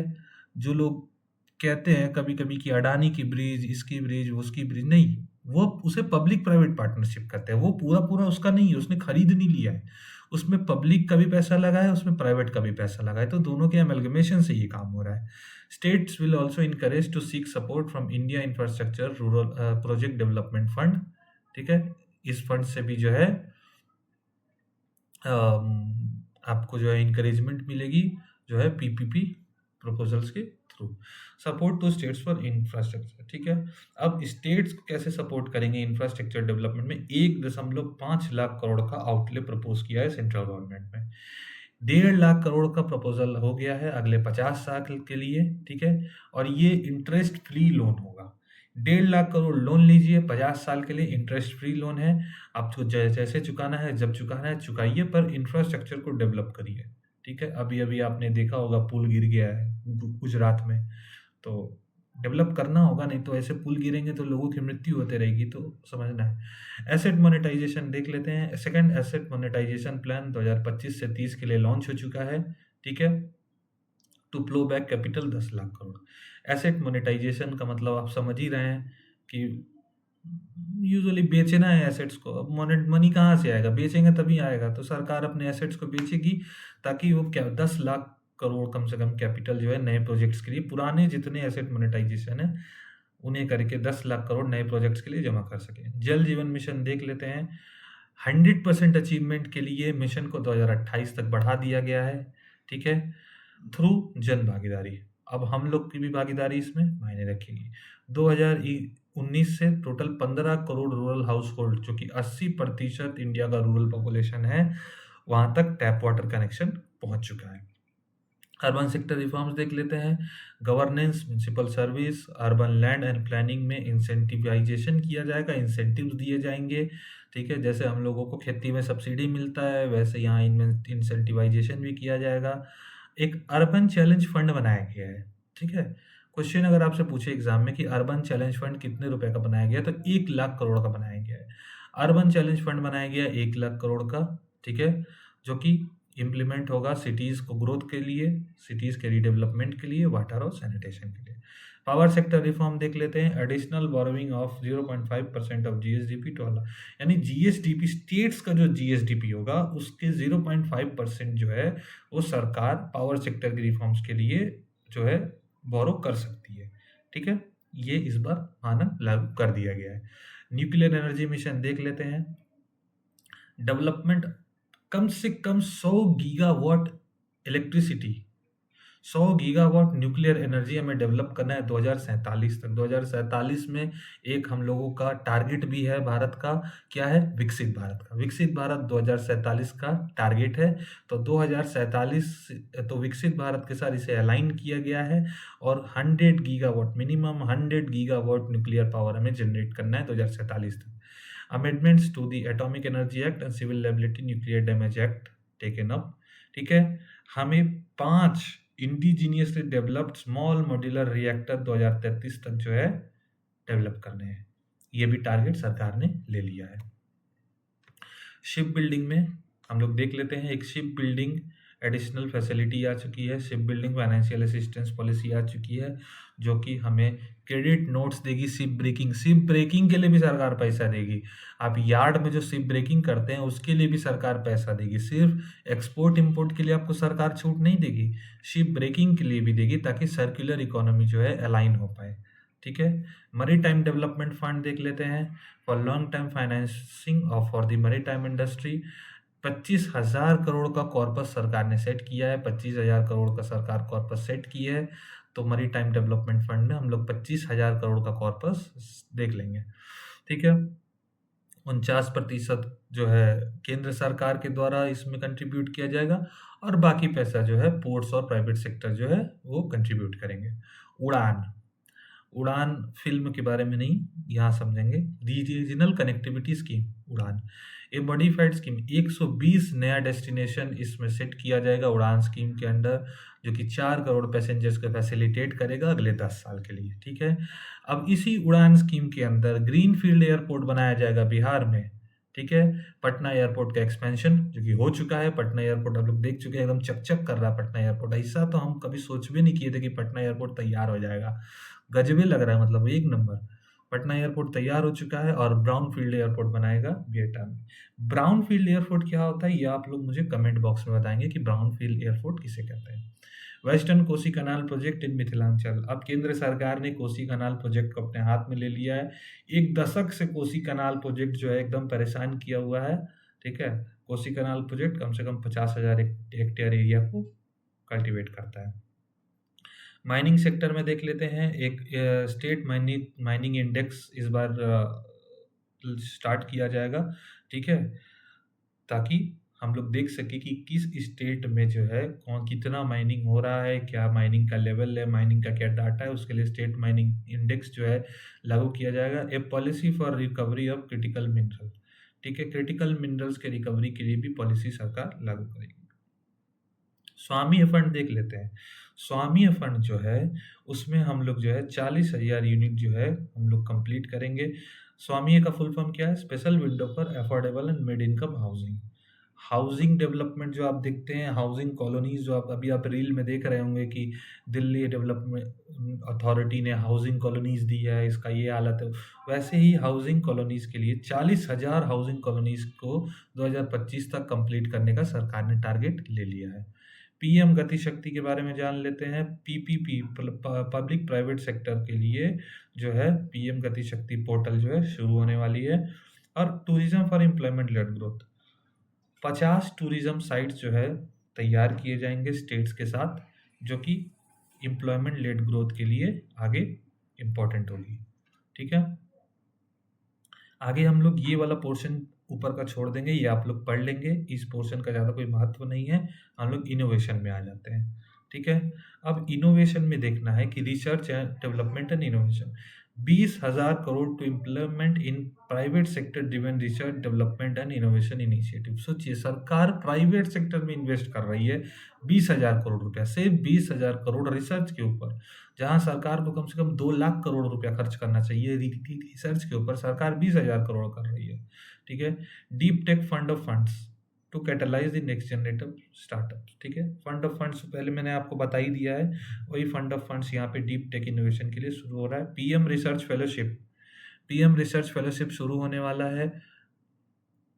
सॉरी, गलत बोल रहा हूँ, समर रिसर्च फेलोशिप ऑलरेडी शुरू हो चुका है पीएम रिसर्च फेलोशिप के अंडर, जिसमें 10,000 फेलोशिप दिए जाएंगे आईआईटीज, आईआईएससीज और इनहैंस फाइनेंशियल सपोर्ट, ठीक है। आईआईटीज, आईआईएससीज या आईएसआईज में आप आ जाएं, या अलग अलग इंस्टीट्यूशन जितने भी सरकार के हैं उनमें पीएम रिसर्च फेलोशिप शुरू होगी।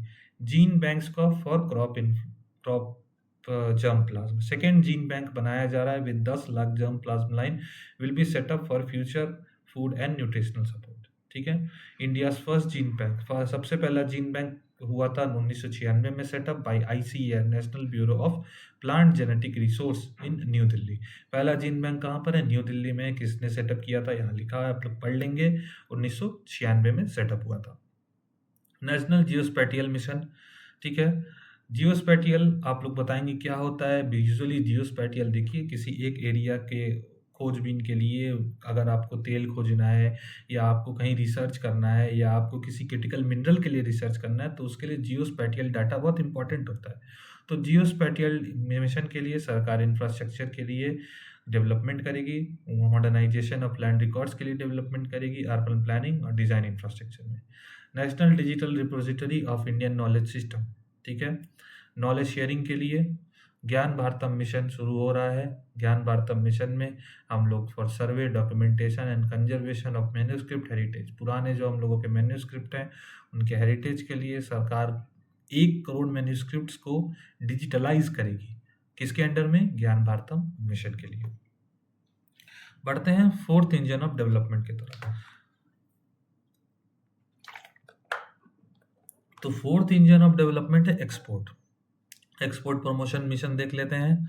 Jointly driven by export promotion mission, jointly driven by ministry of commerce, MSME and finance. याद रखेंगे, इसे कौन शुरू कर रहे हैं? Ministry of commerce, ministry of MSME और finance ministry. With sectoral and ministerial targets to facilitate easy access to export credit cross border factoring support, ठीक है, क्रॉस बॉर्डर सपोर्ट भी दिया जाएगा। Support to MSME to tackle non tariff measure in overseas market, ठीक है, जहां बहुत ज़्यादा टैरिफ है उसके साथ उसे भी टैकल करने के लिए सरकार सपोर्ट करेगी।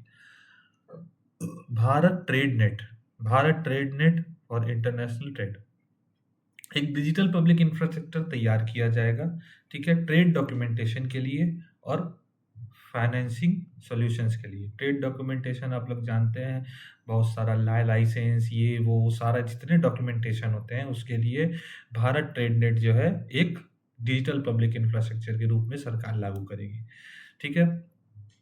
To be set up to complement the unified logistics interface platform. The Bharat Trade Net will be aligned with international practices. ठीक, support for irrigation with global supply chain, support for developing domestic manufacturing capacities for selected sectors, facilitation groups with officials and industry experts. ये simple है, ये आप सीधे सीधे पढ़ लेंगे, इसमें ज़्यादा कुछ है नहीं। इंटरनेशनल फ्रेमवर्क फॉर जीसीसी में भी ज़्यादा कुछ है नहीं, इसे भी आप पढ़ लेंगे। Housing facilities for air cargo, same problem जो एग्रीकल्चर में हम लोग का है, ठीक है, वहाँ भी स्टोरेज नहीं है, कार्गो में भी हम लोग को स्टोरेज का प्रॉब्लम होता है, ठीक। आप लोग बताएंगे कि डीप वाटर पोर्ट भारत में अभी कौन सा शुरू हुआ है। एक deep water port south India में शुरू हुआ है, भारत का पहला डीप वाटर पोर्ट है। आप लोग कमेंट सेक्शन में बताएंगे भारत का पहला डीप वाटर पोर्ट भारत के दक्षिणी भारत के किस स्टेट में और किस डिस्ट्रिक्ट में शुरू हुआ है, ठीक है। पढ़ते हैं रिफॉर्म्स एज फ्यूल की तरफ।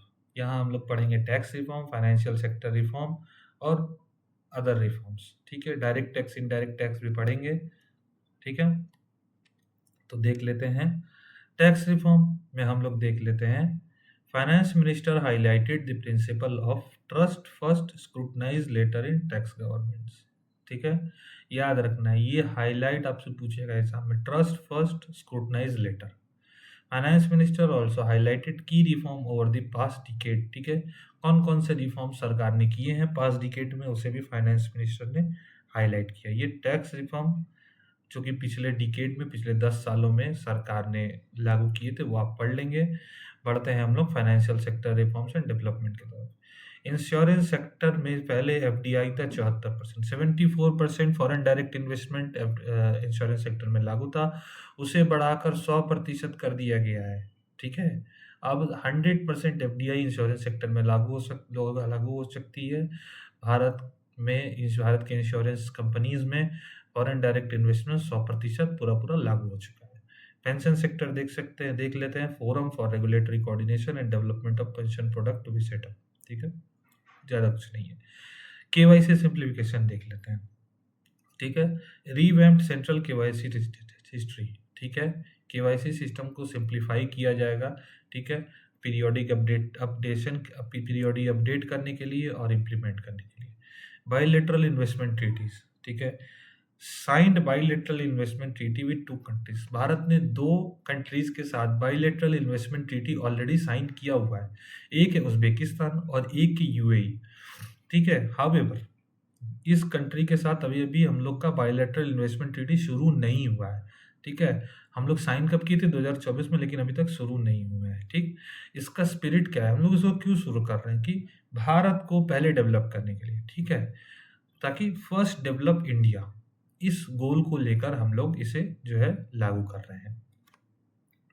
अदर रिफॉर्म्स आप लोग पढ़ लेंगे, ये कुछ ज़्यादा नहीं है। Partial credit enhancement facility by NaBFID for corporate bonds for infrastructure, expanding services of IPPB in rural areas, ठीक, सर्विस को एक्सपैंड किया जाएगा और ग्रामीण क्रेडिट स्कोर को डेवलप किया जाएगा।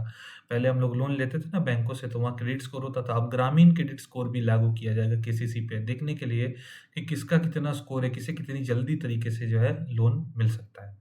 रेगुलेटरी रिफॉर्म हम लोग देख लेते हैं। Light touch regulatory reform is propose to update regulation and made under older law, ठीक है, to develop this modern flexible people friendly and trust based regulatory framework appropriate for 24 specific में 4 major हम लोग इस बार फॉलो करेंगे regulatory reforms में, ठीक। पहला है एक हाई लेवल कमेटी बनेगी रेगुलेटरी रिफॉर्म्स के लिए, जो सारे फाइनेंशियल सेक्टर के रेगुलेशंस को रिव्यू करेगी, सर्टिफिकेशन भी रिव्यू करेगी और लाइसेंसिंग को भी रिव्यू करेगी, ठीक है, जिसका रिकमेंडेशन 1 साल में सबमिट करना है सरकार को।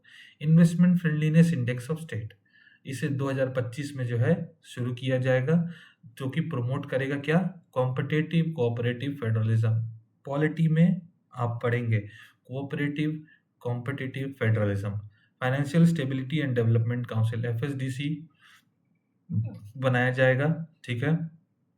और जन विश्वास बिल का मेनली क्या फीचर है? डिक्रिमिनलाइज 100+ प्रोविजन, ठीक है। छोटे छोटे प्रोविजंस में जो क्रिमिनलाइजेशन था उसे खत्म किया जाएगा, 100+ प्रोविजंस को डिक्रिमिनलाइज किया जाएगा, और ये फॉलो करेगा जन विश्वास एक्ट 2023 को। देख लेते हैं हम इनडायरेक्ट टैक्स में क्या क्या रिवीजन हुए हैं, ठीक है। Rationalisation of custom tariff structure for industrial, ठीक है। रिमूवल ऑफ टैरिफ रेट, ठीक है। कुछ गुड्स में जो है टैरिफ रेट्स को हटा दिया जाएगा पूरी तरीके से। Application of appropriate cess to broadly maintain effective duty incidence, ठीक है। कुछ ऐसे भी गुड्स है जिनसे सेस भी हटा दिया जाएगा। Levy not more than 1 cess और surcharge.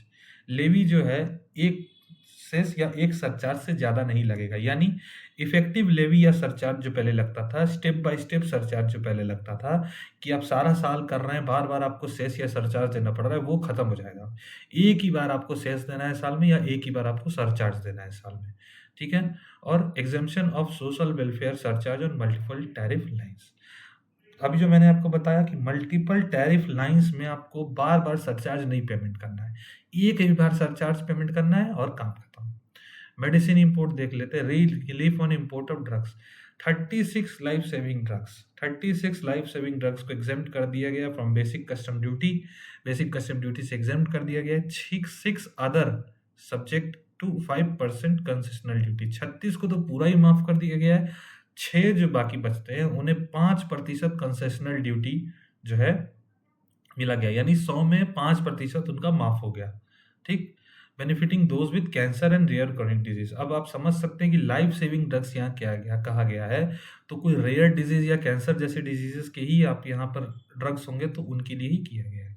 Patient assistance programs. 37 more medicine along with 13 new patient assistant program will get exemption from basic custom duty, ठीक है। 37 प्रकार की दवाइयाँ और 13 न्यू पेशेंट असिस्टेंट प्रोग्राम में आपको बता दूं, भारत से भी पेशेंट बाहर जाते हैं इलाज करवाने, और बाहर से भी पेशेंट जो है इंडिया आते हैं। जो पेशेंट्स बाहर जा रहे हैं भारत से इलाज करवाने के लिए, उन्हें पेशेंट असिस्टेंस प्रोग्राम के तहत पूरा एग्जेम्प्ट कर दिया जाएगा, ठीक है। उन्हें कोई किसी तरीका का कहीं टैक्स पेमेंट नहीं करना है, वो जितना जो चाहे बाहर से अपना प्रोडक्ट मंगवा सकते हैं इलाज के लिए, या यहाँ से भी भेज सकते हैं।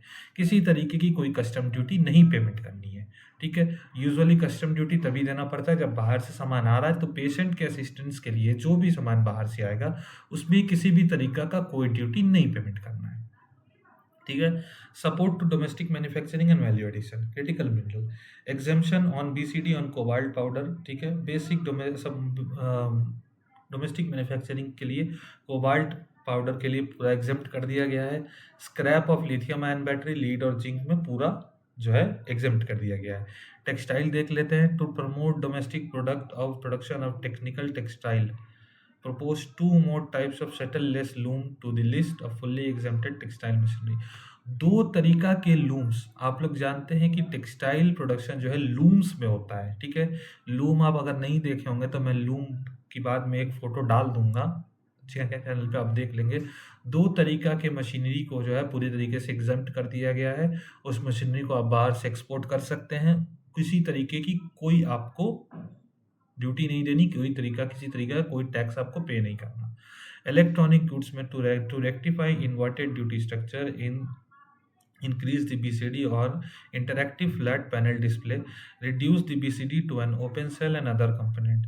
इलेक्ट्रॉनिक गुड्स में जो हम लोगों के चिप्स आते हैं, जो फ्लैट पैनल डिस्प्ले आते हैं, उनके ऊपर जो है हम लोग सरकार इन ड्यूटी स्ट्रक्चर को चेंज कर रही है, एग्जेम्पशन दे रही है। स्पेशली लिथियम आयन बैटरी जो ईवी मैन्युफैक्चरिंग में और मोबाइल मैन्युफैक्चरिंग में बहुत ज़्यादा इंपॉर्टेंस रखता है, उसमें सरकार जो है एग्जेम्पशन देगी, ठीक है। शिपिंग सेक्टर देख लेते हैं।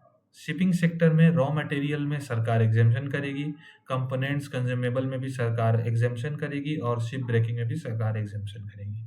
एक्सपोर्ट प्रमोशन देख लेते हैं। एक्सपोर्ट प्रमोशन के लिए हैंडीक्राफ्ट गुड्स में सरकार ने 9 आइटम्स को ऐड किया है to the list of duty free inputs. आप मंगाइए 9 आइटम, हैंडीक्राफ्ट गुड में आप 9 आइटम मंगाइए, 9 आइटम्स पूरा एग्जेम्प्ट है। 9 आइटम कौन कौन से आपको जानना नहीं है, बस याद रखना है कि 9 आइटम्स को टोटली ड्यूटी फ्री कर दिया गया है। ले लिया अदर सेक्टर, ठीक है, इसमें भी वेट ब्लू लेदर जो है उसके इंपोर्ट और एक्सपोर्ट पे पूरा एग्जेम्पशन कर दिया, या फिर डोमेस्टिक वैल्यू एडिशन और एम्प्लॉयमेंट को बढ़ाने के लिए पूरा एग्जेम्प्ट कर दिया गया है। मरीन प्रोडक्ट जो हम लोग मंगाते हैं, global sea food market propose to reduce BCD from 30% to 5% on frozen fish paste या सुरीमी, ठीक है। सुरीमी हम लोग जो मंगाते हैं, फ्रोजन फिश पेस्ट जो हम लोग मंगाते हैं बाहर से, उसको जो है 30% से घटाकर जो है ड्यूटी 5% कर दिया गया है।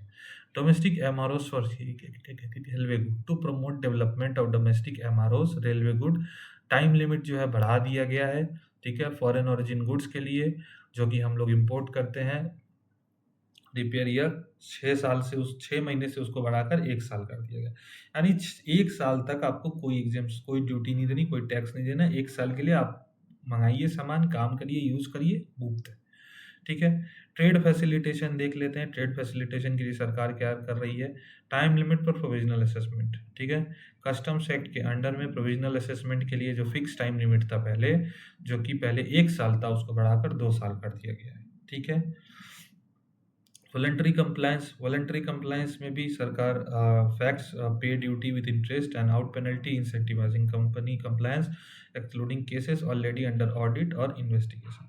वॉलंटरी कंप्लायंस में जितने भी केसेस थे एक्सपोर्ट या इंपोर्ट से रिलेटेड, ठीक है, किन्होंने ड्यूटी नहीं पे किया अभी तक, किनके इंटरेस्ट बाकी है, किनके पेनल्टी बाकी है, उसे सरकार वो जो जितने भी केसेस थे ऑडिट में या इन्वेस्टिगेशन में, उन्हें सरकार ने वॉलंटरीली फ्री कर दिया है, ठीक है, उन्हें अब नहीं पेमेंट करना है। Extended time for free end use to aid industry planning, extended the use time limit for imported input 6 to 1 year, ठीक है, ये भी सिंपल है। एंड यूज के लिए जो हम लोग प्रोडक्ट मंगा रहे हैं, 1 साल तक कोई टैक्स नहीं देना है, पहले 6 महीने तक नहीं देना रहता था, अब 1 साल तक कोई टैक्स नहीं देना है, आराम से यूज करिए, 1 साल बाद जो भी टैक्स प्रपोज्ड होगा वो आपको पेमेंट करना है, ठीक। तो ये इनडायरेक्ट टैक्स तक हम लोगों ने जो है बजट डॉक्यूमेंट को खत्म कर लिया। यहाँ तक आपको कोई भी प्रॉब्लम हो, कोई भी प्रॉब्लम आप मुझे कमेंट सेक्शन में लिख सकते हैं, मैं उसको जो है आराम से आपको सॉल्व कर दूंगा, ठीक है। पढ़ते हैं बजट के सेकेंड पार्ट में, ठीक है। सेकेंड पार्ट में हम लोग देखेंगे इनडायरेक्ट टैक्सेस के बारे में, ठीक है,